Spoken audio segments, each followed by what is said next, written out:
Hello students, आज हम subring से रिलेटेड एक बहुत इंपॉर्टेंट रिजल्ट डिस्कस करेंगे स्टूडेंट। तो स्टूडेंट जो आज का हमारा रिजल्ट है उसके अंदर आप ये सीखेंगे कि अगर आपको कोई नॉन एम्प्टी सबसेट दे रखा है किसी भी रिंग का, तो आप उसे सबरिंग किस तरीके से प्रूव करके दिखाओगे। तो स्टूडेंट जो आज के हमारे थ्योरम है वो नेसेसरी और सफिशिएंट कंडीशन होगी। मतलब कि अगर आपको कोई नॉन एम्प्टी सेट दे रखा है किसी रिंग का, तो अगर वो कुछ कंडीशंस को, यानी कि आपके पास कुछ कंडीशंस होंगी, अगर आप उन्हें सेटिस्फाई कर देते हो तो आपका जो नॉन एम्प्टी सेट एस है, जो नॉन एम्प्टी सबसेट है एस, जो किसका है, रिंग का सबसेट है, वो आपका क्या फॉर्म हो जाता है स्टूडेंट, एक सबरिंग फॉर्म करता है स्टूडेंट। तो मतलब आपको नॉन एम्प्टी सेट गिवन होगा, कंडीशंस अगर आप फुलफिल कर देते हैं तो आपका वो सबसेट क्या बन जाता है स्टूडेंट, सबरिंग फॉर्म करता है।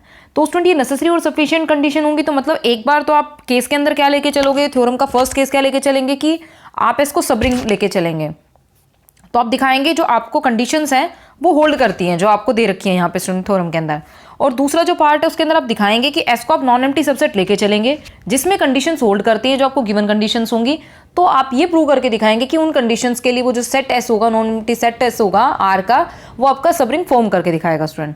तो स्टूडेंट जब ये थ्योरम आप प्रूव कर देते हैं, तो अगर आपको सबरिंग से रिलेटेड कोई भी क्वेश्चन आता है कि आपको पूछा जाता है कि कोई जो नॉन एम्प्टी सेट है किसी भी रिंग आर का है, वो आपका सबरिंग कम फॉर्म करता है, तो आपको कोई ना कोई नॉन एम्प्टी सेट दे रखा होगा आपके क्वेश्चंस में, तो उसको आपको मतलब जो भी आपको सेट दे रखा होगा तो आप कंडीशंस चेक करके ही बता सकते हैं। दो आपके पास कंडीशंस होंगी, अगर वो दो कंडीशन फुलफिल हो जाएंगी तो नॉन एम्प्टी सेट आपका क्या बन जाएगा स्टूडेंट, सबरिंग बन जाएगा। तो आपका काम जो सबरिंग चेक करने का थोड़ा आसान हो जाएगा नेसेसरी एंड सफिशिएंट कंडीशन से। तो स्टूडेंट सबसे पहले हम इस थ्योरम की स्टेटमेंट को समझ लेते हैं। तो आपकी स्टेटमेंट है, the necessary and sufficient conditions for a non empty subset S of the ring R to be a subring of R. कि आपको नेसेसरी और सफिशिएंट कंडीशन क्या है किसी नॉन एम्प्टी सबसेट एस के लिए जो रिंग आर का है, सबरिंग बनाने के लिए क्या है कि अगर आपके पास दो एलिमेंट एस के अंदर हैं तो उनका जो सब्ट्रैक्शन है कि a माइनस पी अगर आप करते हैं तो किसको बिलोंग करना चाहिए, एस को बिलोंग करना चाहिए। कि अगर आप अगर कोई भी एलिमेंट एस के लेके चलते हो और अगर उन्हें माइनस करते हो, सब्ट्रैक्ट करते हो, तो जो माइनस करके जो आपके पास एलिमेंट आता है वो भी किसको बिलोंग करे, एस को बिलोंग करे सब्ट्रैक्ट करने पे। दूसरा, अगर आप ए बी एस में से एलिमेंट दो लेके चलते हो तो ए डॉट बी, इन दोनों की जो मल्टीप्लिकेशन है, दो जो एलिमेंट्स हैं उनकी जो मल्टीप्लिकेशन है वो भी किस में बिलोंग करनी चाहिए स्टूडेंट, एस में बिलोंग करनी चाहिए। तो पहला तो क्या है कि ए माइनस बी, यानी ए और बी को जब आप सब्ट्रैक्ट करें तो वो एस को बिलोंग करे दो एलिमेंट्स का। और अगर आपके पास दो एलिमेंट्स एस में है तो उनका प्रोडक्ट भी किसको बिलोंग करे स्टूडेंट, एस को बिलोंग करे। तो स्टूडेंट आप देख रहे होंगे कि अगर किसी नॉन एम्प्टी सेट एस को अगर आपको सबरिंग प्रूव करना है, अगर ये दो कंडीशन आप कहीं पे भी कोई भी अगर आपको नॉन एम्प्टी सेट दे रखा होगा आपके क्वेश्चंस में प्रूव करने के लिए, तो अगर आप ये दो कंडीशन वहां पे होल्ड कर देते हैं तो आपका सबरिंग प्रूव करने का काम बहुत इजी हो जाएगा स्टूडेंट। तो इसलिए हम नेसेसरी और सफिशिएंट कंडीशंस यहाँ पे आपको प्रूव करके दिखाएंगे, फिर आप किसी भी क्वेश्चन में और एग्जाम्पल में आप कहीं पे भी इसको यूज कर सकते हैं स्टूडेंट। तो काफी ईजी हो जाता है फिर आपके लिए सबरिंग प्रूव करना। तो स्टूडेंट सबसे पहले हम प्रूफ स्टार्ट करते हैं जिसके अंदर आप एक पार्ट लेके चलेंगे। तो स्टूडेंट कंडीशंस जो आपकी नेसेसरी हैं, सबसे पहले हम वो डिस्कस कर लेते हैं कि इसमें आप क्या लेके चलेंगे। सपोज एस प्लस डॉट के लिए एक सबरिंग है किसका, आर प्लस डॉट का। मतलब एस जो है बाइनरी कंपोजिशन है स्टूडेंट, एस के लिए और आर के लिए दोनों के लिए सेम होते हैं यहाँ पे, क्योंकि सबरिंग जो होता है वो उन्हीं बाइनरी ऑपरेशन पे बनता है जिसपे आपने रिंग फॉर्म करके दिखाई है, यानी कि एडिशन और मल्टीप्लीकेशन। तो माना आपने कि एस प्लस के लिए, एडिशन के लिए और मल्टीप्लीकेशन के लिए सबरिंग है किसका, आर का। अब स्टूडेंट आप प्रूव करके दिखाएंगे कि आपकी कंडीशंस क्या करती हैं, यहाँ पे होल्ड करती हैं अगर आप सबरिंग लेके चलते हैं।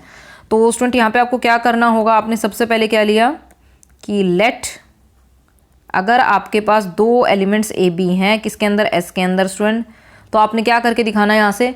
देखो स्टूडेंट अगर ए बी अगर आपके एस के अंदर हैं तो आप क्या लिख सकते हो यहाँ से स्टूडेंट कि माइनस का जो बी है वो भी किसको बिलोंग करता है, एस को बिलोंग करता है। क्योंकि स्टूडेंट ऐसा आपका क्या है, सबरिंग है, और सबरिंग के अंदर क्या होता है, सभी जो एलिमेंट्स हैं आपके ए बी, जो भी एलिमेंट आप लेके चलोगे उनका जो एडिटिव इनवर्स है वो भी लाई करता है।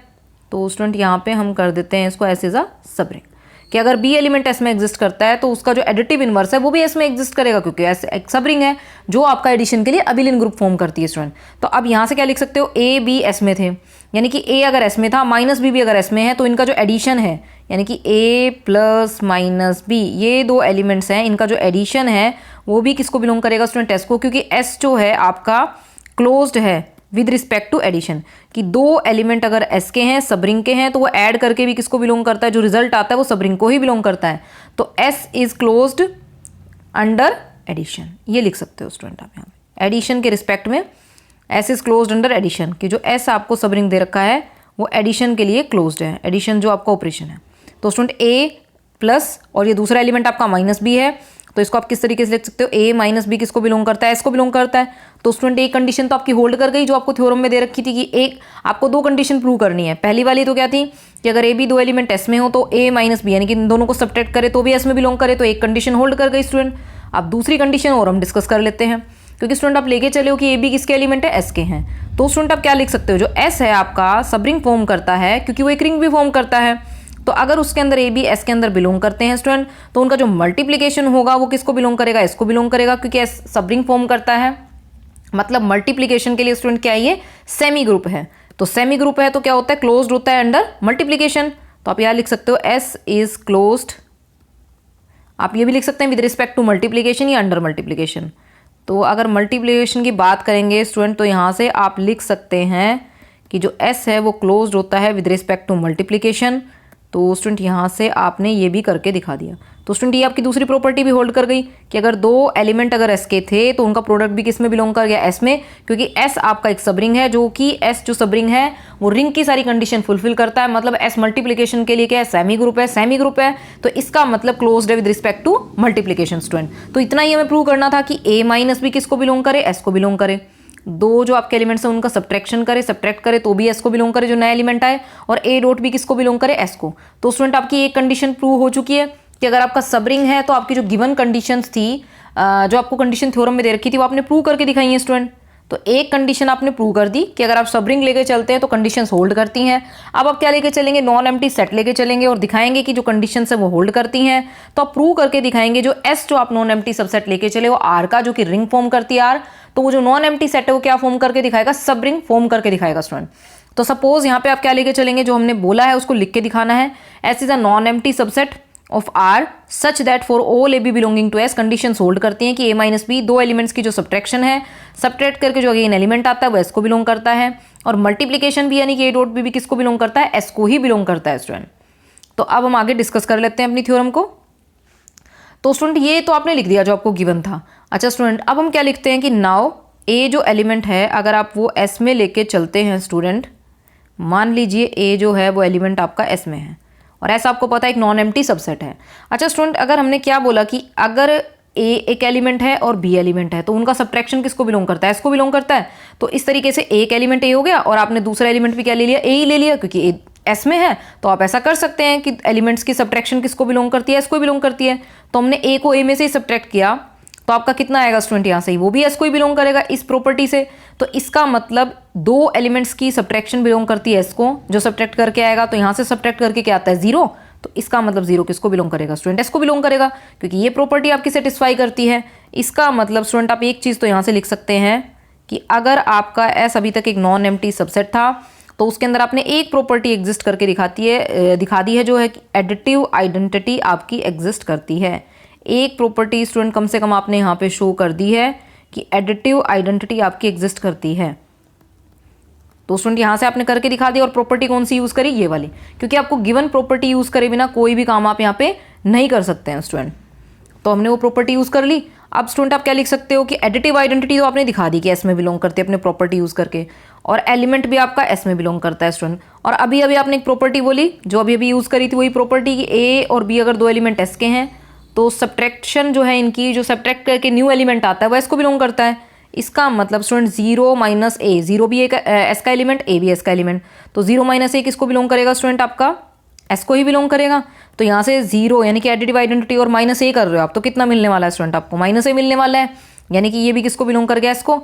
तो स्टूडेंट आपने एक चीज़ यहाँ से प्रूव कर दी है कि अगर आपका एलिमेंट एस में था तो उसका एडिटिव इनवर्स यानी कि अपोजिट कोरस्पॉन्डिंग जो नेगेटिव है, नेगेटिव एलिमेंट है वो भी किसको बिलोंग कर गया, ए का जो कोरस्पॉन्डिंग नेगेटिव एलिमेंट माइनस ए हो गया वो भी किसको बिलोंग करता है स्टूडेंट, एस को बिलोंग करता है।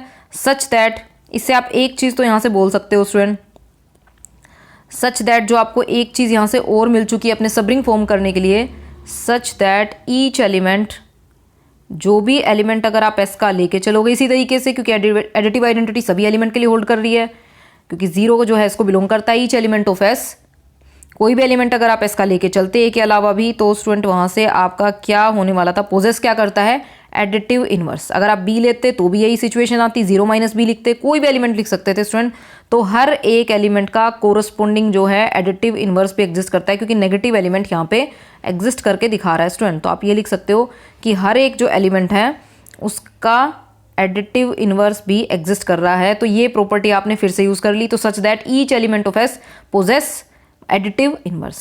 तो स्टूडेंट दो प्रॉपर्टी हो गई, एक तो एडिटिव इनवर्स वाली आ जाती है, दूसरा स्टूडेंट आपने कौन सी यूज कर ली कि आपका एक दोनों बार आपने एक ही प्रॉपर्टी यूज करी, A minus B belonging to S वाली, कि दो एलिमेंट अगर एस में है तो एक तो आपने वहां से शो कर दिया कि एडिटिव आइडेंटिटी एग्जिस्ट करती है, दूसरा आपने शो कर दिया कि हर एक एलिमेंट जो है अपना एडिटिव इनवर्स वहां पे रखता है स्टूडेंट। तो स्टूडेंट आपने यहाँ से क्या बोला कि ए अगर एस का एलिमेंट है, बी अगर एस का एलिमेंट है, तो आपको पता है एडिटिव इनवर्स हर एक एलिमेंट का एग्जिस्ट करता है। तो माइनस बी भी किसको बिलोंग करेगा स्टूडेंट? एस को ही बिलोंग करेगा। और स्टूडेंट आपको प्रॉपर्टी क्या पता है कि अगर दो एलिमेंट आपके पास हैं और उन्हें हम सब्ट्रैक्ट कर देते हैं तो उसका मतलब जो नया एलिमेंट आता है वो भी किसको बिलोंग करता है स्टूडेंट? एस को ही बिलोंग करता है। तो यानी कि A minus of this element also belongs to S. तो यहाँ से क्या लिख सकते हो स्टूडेंट? ये हो जाएगा A plus B belonging to S student. तो आपने एक प्रॉपर्टी और शो कर दी अपनी वही प्रॉपर्टी यूज करके कि A minus B belonging to S है। तो यहाँ से स्टूडेंट आप क्या लिख सकते हो? दस एक प्रॉपर्टी आपने और शो कर दी कि thus S is closed with respect to addition. S is closed with respect to addition student. तो एक प्रॉपर्टी अब आपने और शो कर दी। आपने अभी तक अपनी एक ही प्रॉपर्टी को यूज किया है कि ए बी अगर एस के एलिमेंट्स हैं, आपने एक प्रॉपर्टी कौन सी यूज करी कि अगर आपके ए बी एस के एलिमेंट हैं तो अगर उन्हें हम सब्ट्रैक्ट करते हैं तो ए माइनस बी भी किसको बिलोंग करता है स्टूडेंट? एस को ही बिलोंग करता है। तो आपका एस जो है क्लोज्ड है अंडर एडिशन। यहाँ पे एडिटिव नहीं आएगा स्टूडेंट, एडिटिव इनवर्स के लिए हम यूज करते हैं। S is closed under addition है, तो यहाँ पे एडिशन लिखना चाहिए था मुझे, मैंने गलती से लिख दिया स्टूडेंट। तो यहाँ पे आप इसको ठीक कर लीजिएगा कि S is closed with respect to addition. वहाँ पे एडिटिव इनवर्स लिखना था, तब हमने एडिटिव इनवर्स वहाँ पे लिखा था। तो स्टूडेंट अब हमने एडिटिव जो है एडिटिव इनवर्स दिखा दिया और हर एक एलिमेंट का एडिटिव इनवर्स दिखा चुके हैं स्टूडेंट। हम एडिटिव आइडेंटिटी भी दिखा चुके हैं स्टूडेंट। मैं भूल गई थी, जो मैंने बोला कि हमें पहले बोलना चाहिए एडिटिव आइडेंटिटी एग्जिस्ट करती है, फिर सेकंड स्टेप में आपका आया था एडिटिव इनवर्स आया था, फिर आपने दिखाया कि एस क्लोज्ड है विद रिस्पेक्ट टू एडिशन है। तो स्टूडेंट अगर एडिशन के रिस्पेक्ट में क्लोज्ड है तो आप क्या लिख सकते हो यहाँ से कि अगर दो एलिमेंट अगर एस के हैं तो इसका मतलब ए प्लस बी आपका एस में बिलोंग करता है स्टूडेंट। ये प्रॉपर्टी अभी आपने सोल्व करी। और अगर इसी तरीके से अगर आपके तीन एलिमेंट अगर स्टूडेंट एस के होते तो उन्हें आप किन्हीं भी ऑर्डर में ऐड करते, क्योंकि क्लोज्ड है विद रिस्पेक्ट टू एडिशन, जो भी क्लोज करके आता है अगेन एलिमेंट किसका आता है? एस का ही आता है। तो यहाँ से स्टूडेंट आपकी जो एसोसिएटिविटी भी एडिशन के लिए एग्जिस्ट करती स्टूडेंट, तो ये प्रॉपर्टी भी होल्ड करके दिखाने वाली है। और अगर आप बात करते कॉम्पिटिटिव प्रॉपर्टी की स्टूडेंट, तो वो भी होल्ड करके दिखाती है यहाँ पे आपको। तो स्टूडेंट इसको भी हम डिस्कस कर लेते हैं कि अगर कॉम्पिटिटिव प्रॉपर्टी की हम बात करते हैं, क्योंकि आपको पता है कि ए बी जो है एस के अगर एलिमेंट्स हैं स्टूडेंट, ये आपको क्लियर होना चाहिए यहाँ से। ए बी अगर आपके एस के एलिमेंट्स हैं तो आपको पता है ए प्लस बी अगर आप करते तो वो किसके इक्वल आता? बी प्लस ए के स्टूडेंट। तो इसका मतलब क्योंकि क्लोज्ड अंडर एडिशन ये प्रॉपर्टी भी आपकी स्टूडेंट क्या करती? सेटिस्फाई करती। यहाँ पे आपको लिखना चाहिए था for all A B belonging to S. ये थोड़ी सी मैंने गलती करी है, वहाँ पे A B C belonging to S थे एसोसिएटिव प्रॉपर्टी के लिए, तो वहाँ पे भी आप लिख के दिखाते हैं। क्योंकि यहाँ से स्टूडेंट अगर आप बात करेंगे कि अगर आप बात करते हैं जो A B belonging to S element लेके चले, आपने तीन एलिमेंट एस में लिए, तो ये जो एस कलेक्शन है ये कहाँ से सबसेट बनता है? किसका सबसेट है? आर का सबसेट है। और ये जो प्रॉपर्टी है एसोसिएटिविटी की और कॉम्पिटिटिविटी की, क्योंकि आर में एग्जिस्ट करती है, और एस जो है सबसेट है किसका? आर का, नॉन एम्प्टी सबसेट है। तो इसका मतलब अगर आर में ये प्रॉपर्टी होल्ड करती है तो एस में भी होल्ड करेगी स्टूडेंट, क्योंकि एलिमेंट हैं किसके? बेसिकली अगर हम देखते हैं डायरेक्टली अगर हम बात करते हैं तो ये आर के एलिमेंट्स हैं। तो इसका मतलब ये सारी जो प्रॉपर्टीज हैं एसोसिएटिविटी, कॉम्पिटिटिविटी, एडिशन के रिस्पेक्ट में जो नॉन एम्प्टी सबसेट आपका एस है उसमें भी होल्ड करेंगे स्टूडेंट। अब स्टूडेंट ये चीज़ें तो सारी आप क्लियर कर चुके हैं। अब हमें बात करनी है ये एडिशन के रिस्पेक्ट में, तो हमने सारी प्रॉपर्टीज अपनी डिस्कस कर ली हैं, जितनी भी आपकी प्रॉपर्टीज थी कि आपका सबसेट है अगर आर का, तो अगर आर में कोई प्रॉपर्टीज सेटिस्फाई करती क्योंकि वो रिंग है तो वो एस में भी सेटिस्फाई करेंगे, क्योंकि एस के एलिमेंट्स आर के ही एलिमेंट हैं। अब स्टूडेंट हम बात करते हैं मल्टीप्लीकेशन के लिए कि if A B belonging to S, तो स्टूडेंट आपको एक प्रॉपर्टी पहले से ही दे रखी है कि अगर ए बी एस के एलिमेंट हैं, तो आपने प्रॉपर्टीज जो स्टार्टिंग में पढ़ी थी वहाँ पे क्या पढ़ा था कि कंडीशन जो होल्ड करती हैं, उसमें दूसरी कंडीशन यही थी कि अगर ए बी एस के एलिमेंट्स हैं तो ए डॉट बी किसको बिलोंग करेगा स्टूडेंट? एस को ही बिलोंग करेगा। तो यहाँ से आप एक चीज़ यहाँ से क्या लिख सकते हो कि एस इज क्लोज्ड, देयरफॉर ये आपको गिवन थी स्टूडेंट, वहीं से आपने लिखी है S is closed with respect to, या अंडर एडिशन मल्टीप्लीकेशन भी लिख सकते थे स्टूडेंट, विद रिस्पेक्ट टू यहाँ पे स्टूडेंट आप लिख सकते हैं मल्टीप्लिकेशन। अगर स्पेस कम है तो इसलिए मैंने यहाँ थोड़ा सा नीचे लिख दिया है कि वहाँ पे फिर लिखने में थोड़ी दिक्कत होती, तो विद रिस्पेक्ट टू मल्टीप्लिकेशन आप यहाँ पे भी कंप्लीट कर सकते थे। तो student S is closed with respect to multiplication या अंडर मल्टीप्लिकेशन आपने लिख दिया है। अब स्टूडेंट क्योंकि हमें पता चल चुका है कि ये क्लोज्ड अंडर मल्टीप्लिकेशन के भी, तो हम जानते हैं कि एस जो आपका सबसेट किसका है स्टूडेंट, आर का सबसेट है। Therefore associativity of multiplication and distributive property वो किस में होल्ड करेंगे, एस में, क्योंकि एलिमेंट्स जो एस के स्टूडेंट कहाँ से आते हैं, आर के एलिमेंट्स ही है, क्योंकि आपने क्लोज दिखा चुके हो मल्टीप्लिकेशन के लिए। तो जो एस के एलिमेंट्स है स्टूडेंट आपको पता है, क्योंकि एस जो है सबसेट किसका है, आर का सबसेट है। और क्योंकि मल्टीप्लिकेशन के लिए आर के अंदर एसोसिएटिविटी एग्जिस्ट करती है, डिस्ट्रीब्यूटिव प्रॉपर्टी भी एग्जिस्ट करती है, तो एस के एलिमेंट्स के साथ भी एग्जिस्ट करेगी, क्योंकि एस आपका सबसेट किसका है, आर का।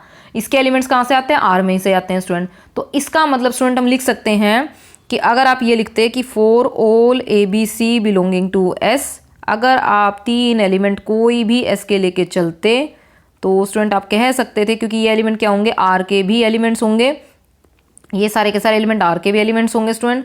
तो आप यहाँ से क्या कह सकते थे कि A.B.C is equals to A.B.C।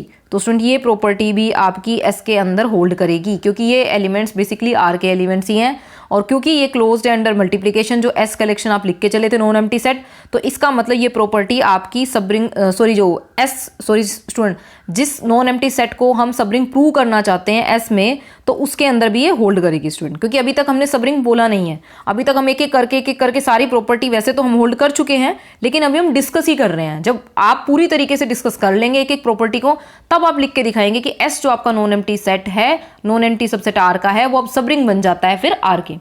तो स्टूडेंट अभी हमने ये वाली भी प्रॉपर्टी डिस्कस कर ली है, और अब आप बात कर लेते हैं डिस्ट्रीब्यूटिव प्रॉपर्टी की स्टूडेंट। तो डिस्ट्रीब्यूटिव प्रॉपर्टी सिर्फ हमें डिस्कस करनी है, वैसे में क्लियर है, होल्ड करती है। तो स्टूडेंट यहाँ से आप क्या कह सकते थे कि for all ABC belonging to S, आपको पता है स्टूडेंट ये एलिमेंट्स किसके होंगे, आर के भी एलिमेंट्स होंगे, तो आप लिख सकते हैं A+B.C इज इक्वल्स टू किसके इक्वल आने वाला है, A.C। ये स्टूडेंट आपको प्रॉपर्टी पता होनी चाहिए, ये वैसे होल्ड करेंगे क्योंकि एलिमेंट्स आर के भी हैं। और यहाँ से अगर आप क्या करते स्टूडेंट, यहाँ से अगर C लिखते और यहाँ से A+B लिखते तो भी ये प्रॉपर्टी होल्ड करती कि आप पहले तो क्या कर रहे हैं, यहाँ से ऐड कर रहे हैं तो एलिमेंट्स को एस के, और फिर मल्टीप्लाई कर रहे हैं C से, और इस साइड आप क्या कर रहे हैं, राइट साइड में पहले आपने C को मल्टीप्लाई किया A से, देन C को मल्टीप्लाई किया B से, एंड देन अगर आप ऐड करते हो, चाहे आप राइट साइड में लिखो इसे, चाहे लेफ्ट साइड में C को लिखो, आपका आंसर जो है दोनों साइड से, ये लेफ्ट साइड और राइट साइड आपकी सेम आती है स्टूडेंट। तो डिस्ट्रीब्यूटिव प्रॉपर्टी भी होल्ड करेगी क्योंकि एस क्लोज्ड अंडर मल्टीप्लिकेशन के, और क्योंकि इसके जो एलिमेंट्स है वो आर के भी एलिमेंट है, तो आर क्योंकि रिंग है, तो ये सारी प्रॉपर्टी रिंग के अंदर सेटिस्फाई होती हैं, तो एस सबसेट के जो आपका नॉन एम्प्टी सबसेट आर का, उसके अंदर भी होल्ड करेंगे स्टूडेंट। तो इसका मतलब स्टूडेंट आप यहाँ से क्या लिख सकते हो, hence S is a subring of R, क्योंकि एस ने सारी कंडीशंस अगर होल्ड कर दी हैं जो आपको सबरिंग प्रूव करने के लिए चाहिए होती हैं, तो इसका मतलब इसको आप सबरिंग लिख सकते हैं स्टूडेंट। यहाँ पे तो स्टूडेंट हमने इसे थ्योरम प्रूव करके दिखाया कि आपने सारी कंडीशंस होल्ड कराई हैं, आपको कंडीशंस पहले आपने एक चीज़ मानी कि ऐसा आपका सबरिंग है, तो आपने कंडीशंस होल्ड कराई, देन आपने कंडीशंस होल्ड करके चले तो आपने इसको सबरिंग दिखाया। पर स्टूडेंट जब हम आगे एग्जाम्पल्स और क्वेश्चंस करेंगे या थ्योरम्स करेंगे, तो किसी भी नॉन एम्प्टी सेट को अगर हमें फटाफट से सबरिंग प्रूव करना है, तो आप ये 2 ही कंडीशंस वहाँ पे होल्ड करके दिखाएंगे, तो स्टूडेंट आपके लिए देखेंगे कि आपका सबरिंग प्रूव करना बहुत आसान हो जाएगा। जहाँ आपको एडिशन के लिए प्रॉपर्टीज होल्ड करनी पड़ती हैं, फिर मल्टीप्लिकेशन के लिए देन डिस्ट्रीब्यूटिव प्रॉपर्टीज होल्ड करके दिखानी होती हैं, सिर्फ ये 2 प्रॉपर्टी होल्ड करने से ही आपका काम हो जाएगा स्टूडेंट। तो इसलिए भी नेसेसरी एंड सफिशिएंट कंडीशंस को यहाँ पे हमने प्रूव करके यहाँ पे दिखाया, ताकि आपके लिए जो आगे आने वाली वीडियोस हैं या आपके क्वेश्चंस हैं, उनके अंदर आपका काम जो है आसान हो जाता है स्टूडेंट। तो अगर स्टूडेंट मैंने इस वीडियो को काफ़ी क्लियर करते हुए समझाया पूरी थ्योरम को, लेकिन फिर भी अगर आपको कोई डाउट रहता है तो आप कमेंट सेक्शन में पूछ सकते हैं। आने वाली वीडियोज़ में भी इस तरह से इंपॉर्टेंट टॉपिक्स को डिस्कस करते रहेंगे। थैंक्स।